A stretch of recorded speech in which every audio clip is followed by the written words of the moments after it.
Hello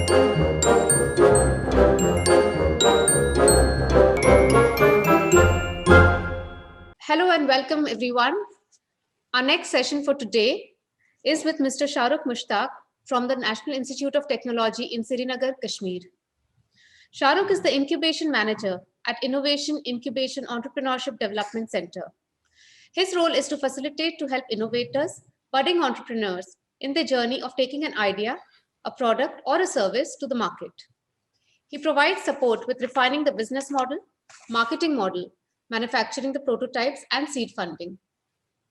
Today, Shahrukh will talk about the history of toys from the clay and terracotta pieces of the Indus Valley civilization to the various toys across cultures that infants and kids engage with today. He will also talk about traditional toys from Kashmir made of wood, clay, terracotta, and cloth, and how they are becoming obsolete in today's world of plastic toys. So let us please welcome Mr. Shahrukh Mushtaq. Thank you very much. Thank you very much, Anahita. A very warm welcome to whosoever is listening to me. Guests, whosoever is listening to me, students, designers, whosoever. So I would like to start with this thing that history of toys goes hand in hand with the human history. Whenever there is a human in any place of the world, the toys will be there. Throughout the history, customs and traditions have affected, in small or large capacity, the development of toys. Long before man, long before man learned how to read and write, toys were already a part of human life.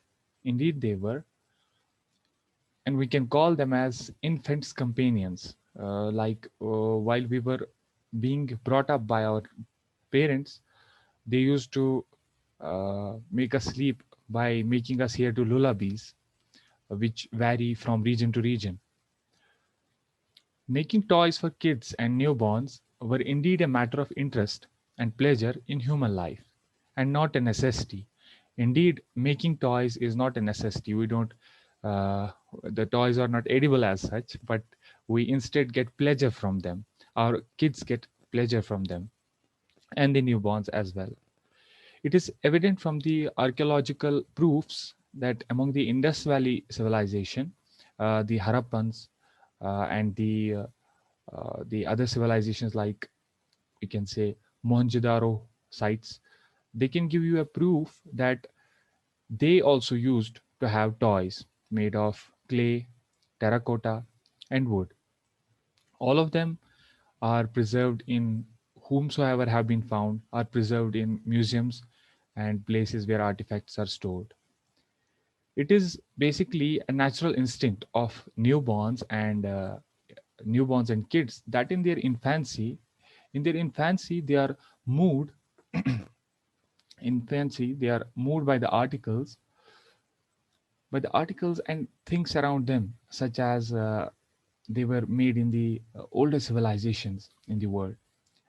But here, as I'm specified to talk about the history of toys in Kashmir specifically, or J&K as a state, I would be touching that part in specific, and the development of toys in general. Many psychologists say that the toys give us, when we are infants or newborns, they give us the understanding to think rationally and to act in a step-by-step algorithmic manner. For example, if a newborn is given with a toy making a sound, so by making movements, that toy is making a sound. So his actions are a cause, and the effect is the sound. This rationality is basically stored in the mind of a learner, which happens to be an infant or a newborn. So the toys as such here don't have only the meaning of pleasure as such, but they are a source of learning as well. According to the historians of Kashmir, just before 300 years, we don't have a long written history of toys here, but there are some markings in the culture books, known cultural books, that before 300 years, children's literature, which mostly comprises of lullabies and the toys, were present in Kashmir. And specifically speaking about Kashmir, the toys were made of cloth, terracotta, clay, and wood.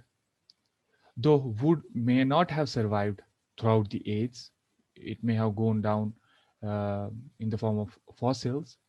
Maybe some of them were recovered. I don't know.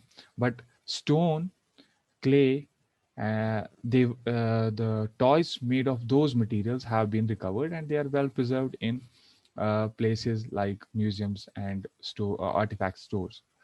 So before plastic and metal toys came, there were many places in J&K. Specifically, whom I want to speak of is a place called Chari Sharif.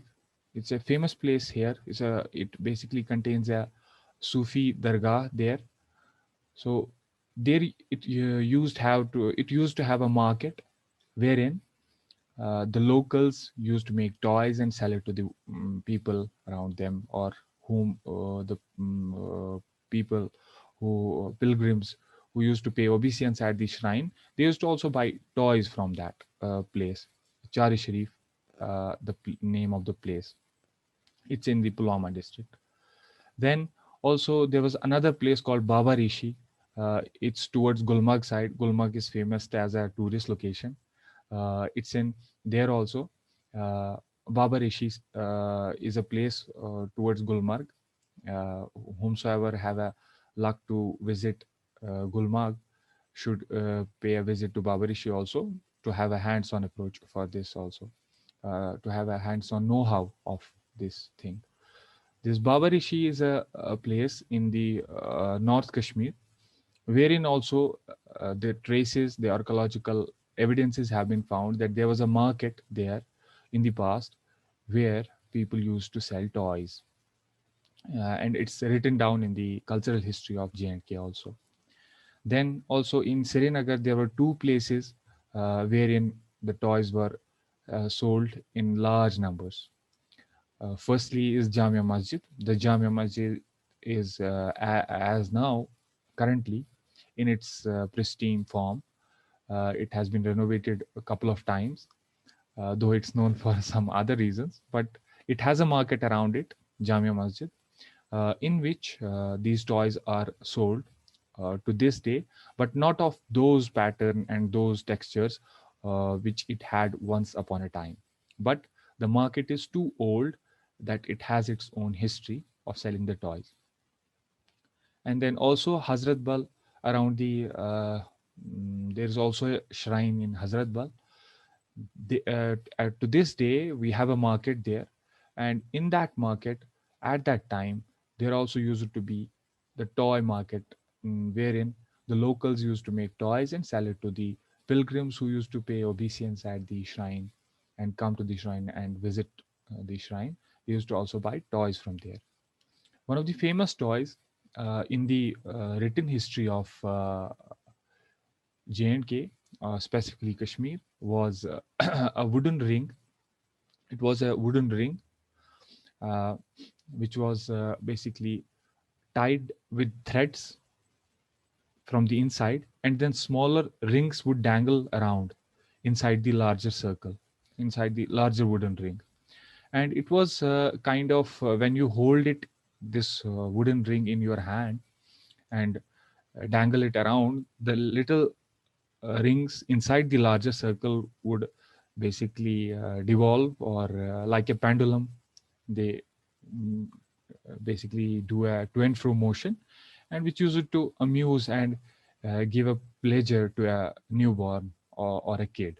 So this was one of the toys which used to be manufactured and sold out in large numbers in the olden times here. It used to have a name also. We used to call it in Kashmir Tokin, Tokin. It's basically, I'm transliterating it, but in real sense, it's basically a Kashmiri term called Tokin. Another toy was called a Watni Gur, and Watnegur. Watni is kind of uchalna kudna, and gur is basically horse. These are both basically Kashmiri terms. So it was basically a horse with wooden tires, meant for helping infants making their first successful steps. So this was also made in-house in the Kashmir and sold out in the market in larger numbers. I guess we have in these days we have the plastic versions of the same and much more ergonomic designs of the same Vatnigur. Then also, we also used to have another toy called Chanchpoot, Channchipout. Again, these are Kashmiri terms, and I'm transliterating to you. This Chanchpoot was yet another toy. It was basically a toy which had inside it a number of spheres, metallic spheres, inside which there were pebbles. So anyone who used to shake it up or move it around this toy, it would make a sound. And the sound would engage the children in an active play. And nowadays we call it a babysitter. Now babysitters are in variant forms. We call even the our phone as a babysitter because you can put on the rhyme on a YouTube or any other platform and give it to a child, and it will go on its own making those rhymes and those noises, and which engage the children. And in those days surely they didn't had a YouTube, so this thing used to be there called Chanchpoot. Then another toy also was there, Brr कहते थे उसको, BEREH. It was another colorful toy. It used to be it was used by children to play in water. They used to put it in water and wave it from this way to that way. It was also a source of amusement for the children. Then there were clay toys also, of whose evidence has been recorded, that in the form of horse, clay toys in the form of horse, cow, and piggy banks. I want to specifically speak of piggy banks here. In for piggy banks, we have our own Kashmiri term called bugilwar. It's a Kashmiri term. This bugilwar used to be a Kashmiri version of piggy bank. So they either used to have, since it was mostly barter system at that time, there used to be less cash, less gold and as coins.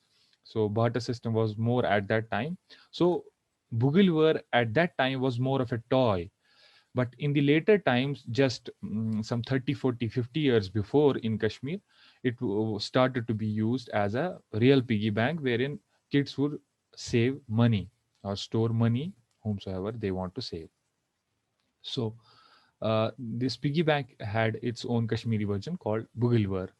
It was made of clay, and nowadays you can see also, if you will go to the countryside or quote unquote rural side of Kashmir, you may see it in markets being sold, but more kind of advanced versions of those with finer surfaces, with colorful surfaces even. Then also, it has been recorded in the history that kitchen utensils were also made too out of clay for girls. In order to, it was basically a patriarchal society here in J&K.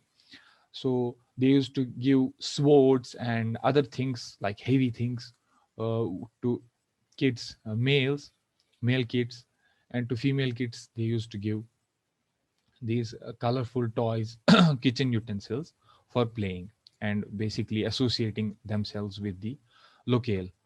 And again, I want to emphasize on this point. You can see that it was basically a source and a means for the elders to transfer down their heritage and whatever they had traits to their next generations. For example, in Punch district and Rajouri district, it is recorded that on the marriage day in the olden times, they used to they had a warrior culture, and the army of J&K used to, most of the recruits used to come from Rajouri and Punch side. It's a district in Jammu and Kashmir. It is so presently. So they used to do certain acts on the marriage, on the day of marriage. They used to lift stones. It sound weird to us, but it was in their warrior culture that they used to lift stones on the marriage day to show the form of chivalry they had, the warriorness inside them. They used to also have sword fights, dummy sword fights on the marriage day, whenever it took place in those areas. They also used to have various running races they used to do on the marriage day. Various other things like what in the northern part of India is called as dangal. We call it here as kushtibazi or like that. Kushti is a common term here used for the same. So kushti used to be there also. It's kind of a sumo wrestling, you can say. So, but it has its own rules and rules through which it's played. Then again, there was another a toy called Dajibal, Dagebal. Again, it's a Kashmiri term. It was basically a ball made of cloth uh, for kids in order to avoid injury to them and to have a safe play. This dodgeball, they used to play catch for this. One would throw to another kid would throw to another kid, and they would play this catch game. Also, as far as I remember my childhood, there used to be a game, and our elders told us that they too played that game. That was called garma. ऐसे बोलते थे उसको, गर्म कहते थे हम उसको. What used to be in that game, that you had some broken pieces of marbles or anything, clay pieces, clay pottery pieces, 7 or 12, I guess, stacked one upon another. uh, they were laid on a ground. Then the players would scatter around the ground, and one of them would hit the stacked clay things, the stacked clay pieces, pottery pieces. Then others would run away and they would catch each other and throw this cloth ball on one another. So this used to be there. Then afterwards, sorry, I have basically the light is not present. 1 minute.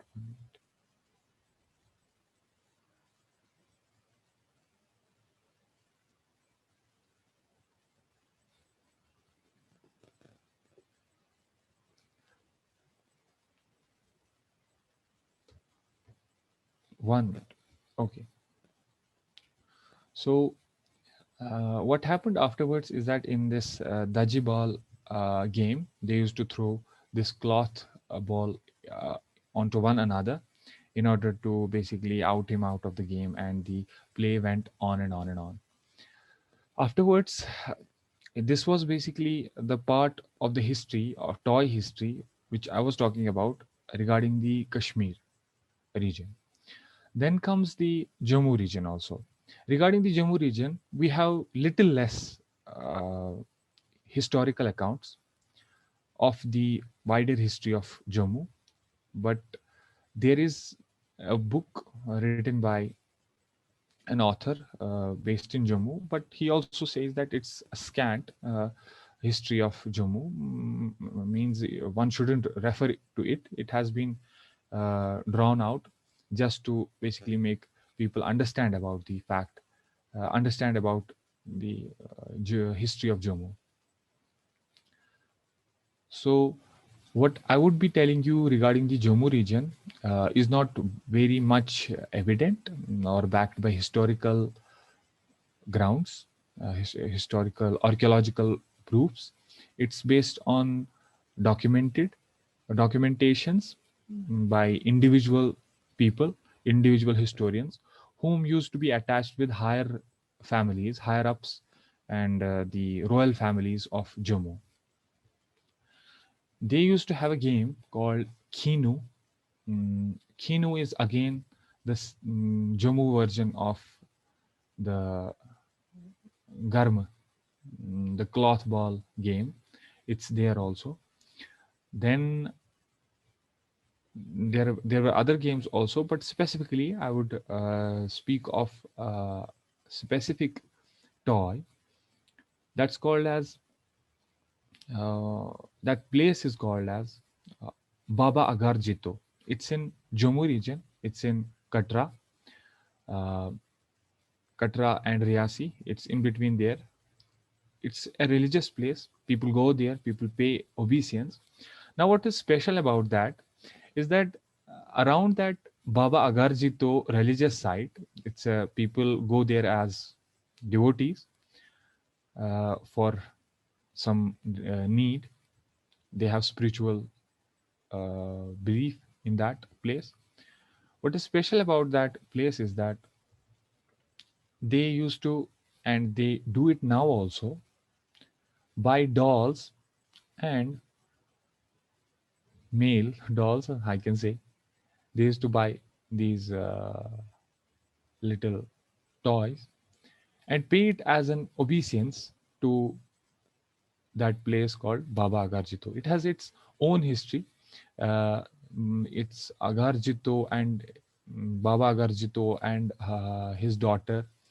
They died because they were not able to pay taxes to someone, and it has a detailed history, how that went off, and how this place of worship or place of devotion came up. But the main catch here is we have toy culture here connected with belief now, connected with a specific practice, practice system, belief system. So toys here were used as a form of obeisance to these shrines, to these places of worship. So that thing is continuing to this day also. They also do the same practice today. So this was about Jammu. And also there were some other games like rule based games in Jammu as well as in Kashmir.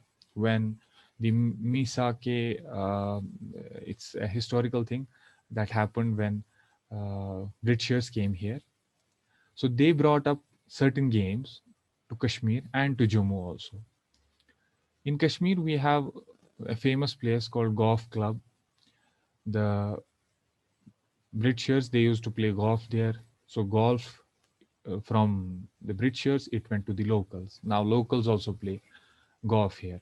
I'm connecting it to the present times now. Also, uh, we have a specific place here called Polo Ground. Nowadays, mostly football is played in that ground, but it has got its name there, Polo Ground. The reason is again, Britishers came up with this game of polo and they used to play it there. So that place is famous for the game of polo. So we had that rule based game here also. There were also in Jhelum, we have a specific tributary of that called as Zoontkol. It's basically, you can translate it as an apple stream. We call it in Kashmiri as Zoontkol. So in this Zoontkol, what they used to do, these Britishers, they used to do rowing. This rowing is a common game in US and in Europe, and they used to do it here also. So this went on afterwards, and now it is being played in Dal. Now, with the emergence of modern tech and with the emergence of what I must say, with the emergence of plastic as a substance, a cheap substance, and a soft substance which can be molded into any form and any shape, it fast replaced the existing toys which were being manufactured and sold out in Kashmir and in Jammu. So imports began taking up the exports, and the scenario changed. Nowadays, what's happening is that the most of the toy shops, they contain toys which are brought out from outside the state. or I can say more precisely, outside the country, as the markings on them are basically neighboring countries. They manufacture it and bring it down to our place because of its cheap quality and durability and other things. So this was all about what I wanted to share regarding the toy history of Jammu and Kashmir. In addition to that, I have one simple uh, concept to share with all of our listeners, specifically to those people who want to establish a change, or who want to make a change, be an element of change in the field of this toy making or games whatsoever. There's a concept in Europe and US long before 1900s it happened, or I guess it happened in 1900s. That's the concept of adventure playgrounds. It was in the beginning introduced by a toy expert from Germany. Now, I wouldn't go to the dates and events. I would specifically speak of the concept which may be useful to all of us. What I personally see is that in the rural India, where most of the Indian population lives, is that we can't make high end parks like Wonderla there for rural people. And the business model won't let you so, because the investment is too, the operating costs are very high, and you won't be able to run it over there. And the people living there, residing there, they won't be able to afford it. So, what I want to throw in this is that the adventure playground has a simple formula. You specify a place, you specify a ground, maybe 1 hectare, half a hectare, 1 by 4 the hectare, whatsoever the capacity is. Maybe we can do it on a panchayat level, we can do it on block level, we can do it on a state level. It can be a change in policy. First, after specifying the ground or the square feet area wherein the adventure playground is to be set up, this has to be run by some agency, not for profit, most precisely, or by some government agency. So, in this adventure playground, what we do, we bring in children, children of a community, children of a specific locality. We bring in all of them and tell them, look, this is your place. Build your toys, build your places of amusement yourself. Now, some stand up comedians in the West say that this is not basically amusement. They are doing they are basically telling kids to do labor, forced labor. But it's not as such.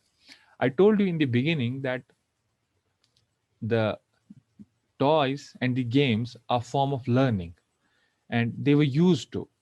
Like in the royal families, they used to gift their children with swords, gift their children with various things uh, which used to show up chivalry and warriorness, and thus transferring those traits and uh, hereditary traits to the next generation. So we bring in the children, we tell them, look, this is your place, you want to build it, do it your way. So, what the children would be doing, it should be supervised. It should be and it must be supervised, because kids are bound to make mistakes. What has been seen in those adventure playgrounds, that kids used to build all sorts of things. They would dig up earth, dig pits to play in pits, and then use that soil to make slopes, and then play on those slopes as well. If you give them wood, they would build an uneven house, and in that uneven house they would go inside, play like they are little husband wives, little brother sisters, and mimic like they are cooking food and doing all sort of things. So this is the idea of adventure playground.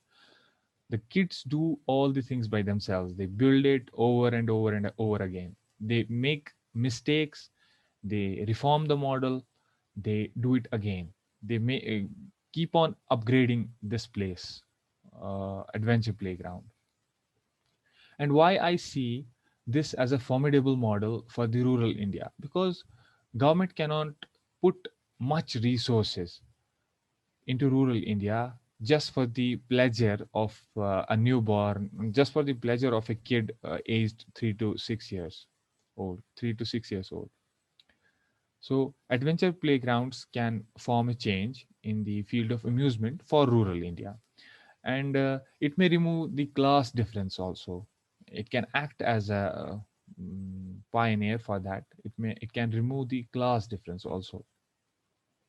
As you can see that most of the people from well-off backgrounds, they happen to visit Wonderla and top amusement parks here and outside.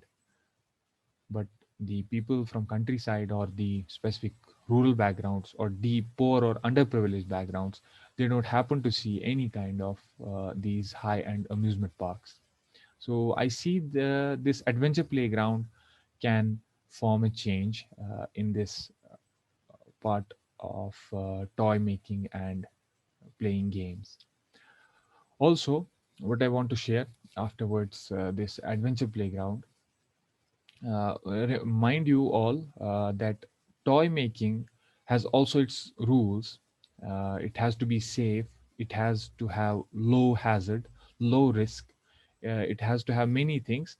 There are two schools in USA which are specified for this toy making art. They offer degrees in that uh, toy making and game making as well. So it's not as such anyone should go on and design a toy. It has to have round edges. uh, the toys are made, almost all of them, with a round edge. They do not and should not have pointed edges because it can injure children. They may poke each other's eyes or anywhere on their face or body and injure each other. So it has its own set of rules wherein one has to design a toy. Then also comes the emergence of the modern games, the online games. Nowadays, we see the gaming world has basically made it totally a different affair. Now, these games are not played by kids anymore or newborns anymore. In fact, we see that these games, most specifically, I would say in India, China, and most of the developed world, PUBG, Free Fire, Fortnite, and all kind of those games, online games, most of them are played by all the way from 12 years old, all the way from 10 years old, maybe below that also, all the way to 60 years old. I've seen myself people as old having too many kids, even their kids are married, but they are also playing these kind of things. I don't play such, but because I see it as a form of distraction. But what I'm saying that it has emerged, these games have emerged as a form of challenge for the toy industry as well. Because nowadays, if you will see around yourself, that kids are no more behaving like kids. There's basically child endangerment going on. They don't behave like kids. Why? Because they are bombarded with too much content online. They don't get off their phone. So emergence of this online gaming is yet another a challenge to this toy making industry, uh, even in Kashmir, even in Jammu, or in the whole of India. So this I wanted to share because the paradigms are shifting very fast in education, in industry, and specifically in toy industry as well. I have, I guess, some 10-15 minutes more. Yes. Yes, Shahrukh. So, Okay. Okay. Okay. got a few questions from the audience. Okay. I'd like Okay. to take those. Mm-hmm. Yes. So, what are your views about gender stereotyping in toys? Gender stereotyping in toys. Wait a sec. Wait a sec. You are saying that what are your views in regarding gender stereotyping In toys. in toys? Okay. Regarding the gender stereotyping, first of all, the toy should be gender neutral. But I told you in the start of the talk that in the older patriarchal societies, they used to basically have these toys as a form of making their newborns learn their hereditary traits of warriorness, chivalry, and for the girls, as giving them kitchen utensils to basically, get them along with the society. Their role, basically showing them their role at an early stage.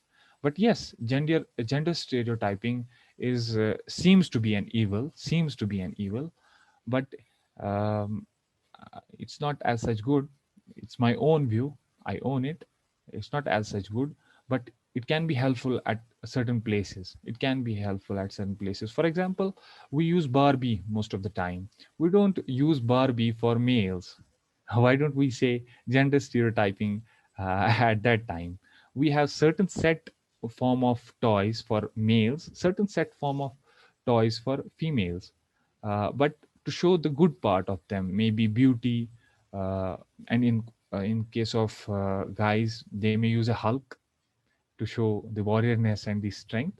It may be good, but for the wrong means, I don't give it a tick mark. Thank you for that, Shahrukh. Um, the next question is, do you think traditional materials like clay and wood can mimic or replace smart materials of today for toy making? Can you repeat that question? Do you think traditional materials like clay and wood can replace or mimic smart materials of today? I told you towards the end of the lecture that the gaming industry is the new normal now. In fact, it is said that the gaming industry right now accounts for NFL, so many industries combined. Their revenue is equal to the gaming industry alone. So we can see that the online gaming industry is too much immense. Now, coming to the smart materials. Yes, smart materials are the new talk of the town. They can be used in the manufacture of toys, but surely clay, and I told you, in the rural India, smart materials, you may be able to sell them out there, but the existing norms there are still clay, pottery, and the alike toys. Okay. Right. So thank you for that, Shahrukh, and thank you for this very informative and insightful session. I'll now request my colleague Sharmishta to give the vote of thanks. Thank Hello, Mr. Shahrukh. you. Okay, thank you. Yeah, I would like to thank you for continuing the session. First of all, with the glitch, like considering without a glitch with the electricity failure It and went all, too smooth. we're It so went too grateful for smooth. that. Okay. Um, yeah, and I would also, your session was like a walkthrough through history, culture of Jammu and Kashmir. Your knowledge is actually impeccable, and it is a definite takeaway for the budding designers. Thank you very much. I would also like to extend my gratitude from UID, Karnavati University, and of course, Ahmedabad Design Week. Thank you, Mr. Shahrukh, for the wonderful, knowledgeable, and remarkable session. Thank you. Thank you. Thank you very much. Thank you very much.